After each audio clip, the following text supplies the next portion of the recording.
ছক্কা তৃণমূলের। আর সবুজ ঝড় আবারও 6টা বিধানসভা উপনির্বাচনে 6টাতেই জয়ী তৃণমূল। মমতা বন্দ্যোপাধ্যায় এক্স স্যান্ডেলে শুভেচ্ছা বার্তা লিখলেন, মা মাটি মানুষের জয়কে উৎসর্গ করলেন মুখ্যমন্ত্রী মমতা বন্দ্যোপাধ্যায়।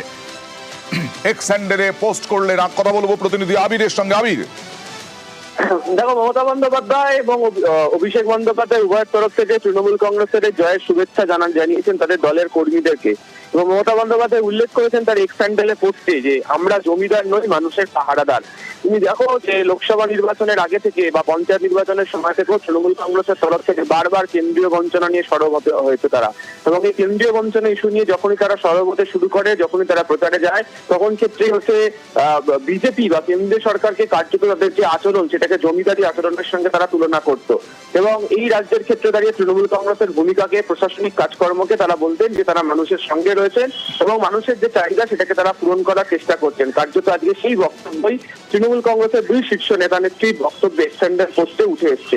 একই সঙ্গে মমতা বন্দ্যোপাধ্যায় উল্লেখ করেছেন আজকের এই নির্বাচনের জয়, 6টি আসনে জয়লাভ করার পর সাধারণ মানুষ যে তাদের ভরসা দিচ্ছে এবং তারা যে প্রত্যেকে সাধারণ মানুষ, সেটাই তাদের পরিচয়, সেটিকে তারা তুলে আনার চেষ্টা করেছে। অনেকেই অঙ্ক করেছিলেন, রাজনৈতিক বিশ্লেষকদের একটা বড় অংশের বক্তব্য ছিল যে আরজিকর কাণ্ডের পর নির্বাচনের ক্ষেত্রে ভোটের ফলাফলের ক্ষেত্রে কি প্রভাব পড়বে, বিশেষত শহরাঞ্চলের ভোটে কি প্রভাব পড়বে। আবার অন্যদিকে বিজেপির হাতে থাকা যে মাদারিহাট যে আসন, সেই আসনের ক্ষেত্রে ধরে রাখার ক্ষেত্রে চা বলয় বিজেপি কি ভূমিকা পালন করতে পারবে, শাসক দল সেখানে কতটা এগোতে পারবে, সে সংক্রান্ত নানা বার্তা ছিল।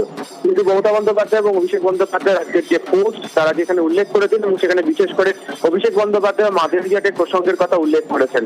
ফলে এই যে বঞ্চনা ইস্যুতে তৃণমূল কংগ্রেস বারবার যে বিজেপির বিরুদ্ধে যে সরব হয়েছে, সেটি কার্যত জয়ের পিছনে অন্যতম কারণ। এবং দ্বিতীয়ত হচ্ছে বিভিন্ন জায়গায় ছোট ছোট ভাবে জনসংযোগ করতে নেবে মানুষের কি চাহিদা সেটা বুঝে নেওয়ার যে কৌশল তারা গ্রহণ করেছিল, তার প্রেক্ষিতে যে জয় ছিনিয়ে এসছে, তৃণমূল ছিনিয়ে নিতে পেরেছে, কার্যত সেটিকেই উল্লেখ করে দুই শীর্ষ নেতা নেত্রীর তরফ থেকে পোস্ট। তবে মমতা বন্দ্যোপাধ্যায়ের যে লাইন, আমরা জমিদার নই, মানুষের পাহারাদার, এটিকেই 2026-এর ক্ষেত্রে তৃণমূল কংগ্রেস বৃহত্তর আকারে ব্যবহার করবে, এমনটাই মনে করছে তৃণমূল কংগ্রেসের নেতৃত্ব।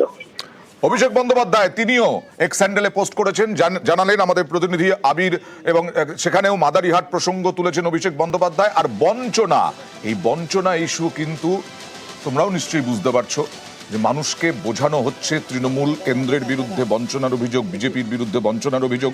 মমতা বন্দ্যোপাধ্যায়, অভিষেক বন্দ্যোপাধ্যায়, চন্দ্রিমাদিরা একেবারে বঞ্চনা নিয়ে লেগে পড়েছেন। এইটা মানুষ খাচ্ছে কিনা? মানুষ খাচ্ছে।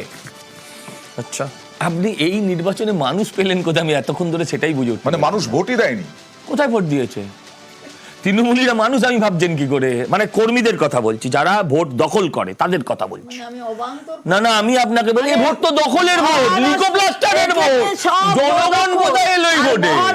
আমি বলছি ওখানে কেউ অভিযোগ করছে, আমি বলছি ওখানে কেউ অভিযোগ করছে, ওখানে কেউ অভিযোগ করছে নাকি? আমি বলছি হ্যাঁ, ওখানেও এরকম প্যানেলে বসে বিরোধীরা অভিযোগ করছে। আপনার নিউজ 18 কি ওখানে নেই? দেখান না, ওখানে দেখান না। আমার আমি বলছি না না, আমি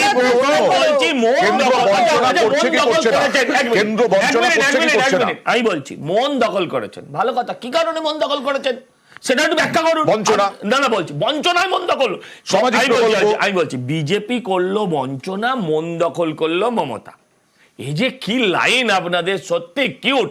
মানে এই যে সারাক্ষণ দেখাচ্ছেন না তৃণমূল ছক্কা, তৃণমূল ছক্কা, এই যে দেখাচ্ছেন, এটা থেকে নিরপেক্ষতা তো বুঝতেই পারি। আমি বঞ্চনার প্রচারের কাছে হেরে যাচ্ছ এরকমটা নয়, বঞ্চনা প্রচারে তোমরা হেরে যাচ্ছ এরকমটা নয়। কেন্দ্রীয় সরকার 100 দিনের টাকা আবাস যেটা বলছে। আচ্ছা এক মিনিট,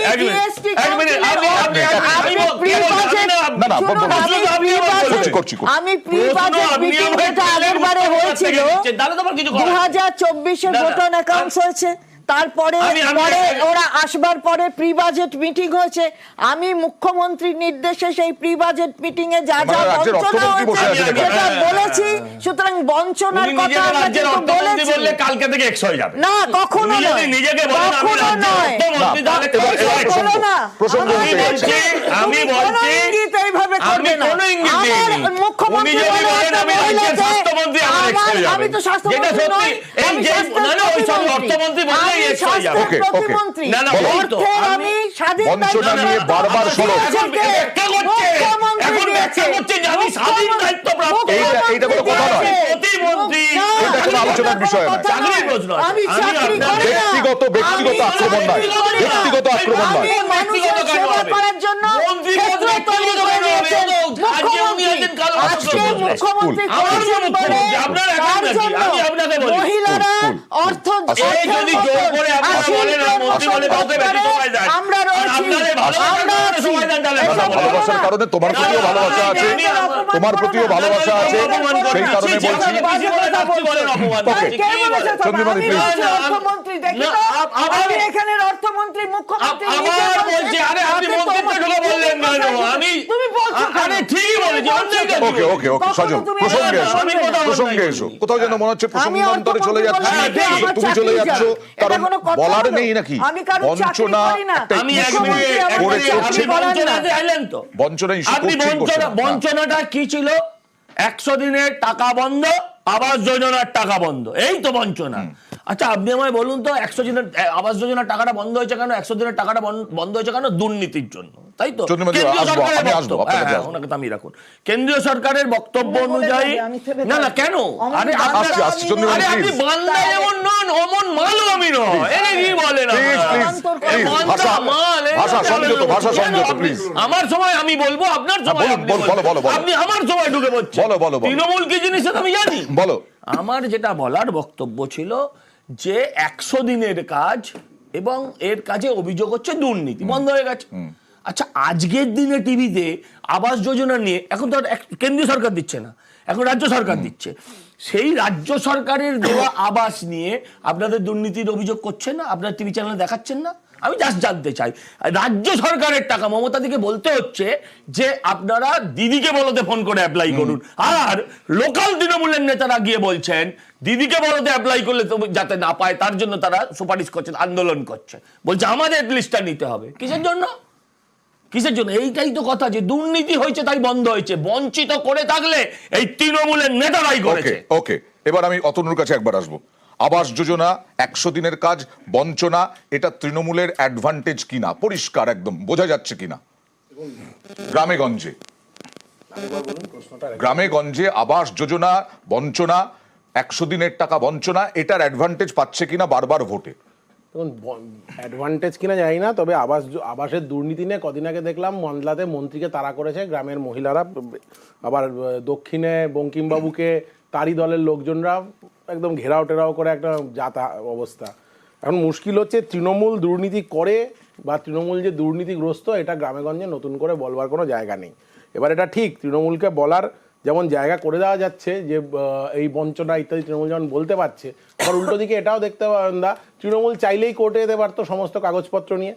কেন্দ্রীয় সরকারের বঞ্চনা নিয়ে আমাদের নতুন কোনো বক্তব্য না, কেন্দ্রীয় সরকার বহু ক্ষেত্রে সাধারণ মানুষকে বঞ্চনা করেছে, এটা কোনো এটা নতুন বাম আমলেও সরকার কেন্দ্রের বিরুদ্ধে বঞ্চনার আমি অভিযোগ আমি বাম আমল ছেড়ে দিন, আপনি রাজস্থানে যান, পশ্চিমবঙ্গে যেদিন রাজস্থানে পূর্বতন কংগ্রেস সরকার, তার বাজেটে তার টাকা পয়সা কেন্দ্রের সরকার আটকে ছিল, কংগ্রেস সরকার সমস্ত কাগজপত্র নিয়ে গেছে, সুপ্রিম কোর্টে গেছে, কেরালায়